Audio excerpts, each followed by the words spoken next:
నీ పేరు ఏమిటి? నేను ఉజ్జయిని నగరానికి సమీపంలో ఉన్న కాంపిలక్ అనే ప్రాంతంలో క్రీస్తు 499లో ఆదిత్యదాస్ అనే జ్యోతిష్యుని పండితుని కుమారునిగా జన్మించాను. నా పేరు మిహర. నేను ఆర్యభట్టతో శాస్త్రి చర్చ చేశాను. స్వామి, మిమ్మల్ని వరాహ మిహర అని ఎందుకు పిలుస్తారు? అవును, మహారాజు విక్రమాదిత్యుని కుమారునిగా వరాహ కారణంగా మరణిస్తాడని జ్యోతిష్యం చెప్పాను. అలాగే మరణించడం వలన నన్ను అందుకే వరహమీరు అని బిరుదు ఇచ్చాడు.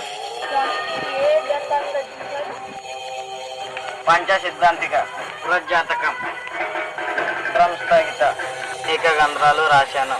స్వామి, మన భూమి గురించి తెలియజేయండి.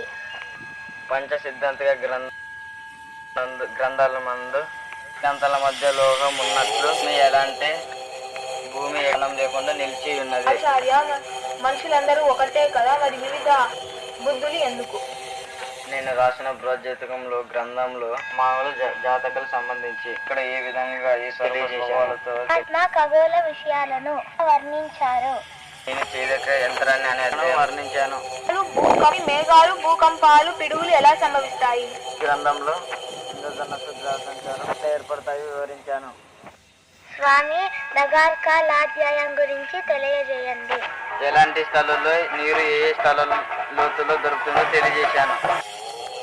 పండిత, భూమిలోని ఖనిజాలను గుర్తించాలంటే మట్టి తవ్వాల్సిందేనా? ఏదైనా చెట్టు ఆకులు పరిశీలించి గుర్తించవచ్చు. పండిత, స్త్రీలు వంట చేయడానికే పనికి వస్తారా?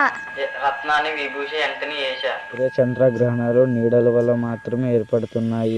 నేను ఆర్యభట్ట మేరు స్తంభము ప్రాంతంలో నివసించాము.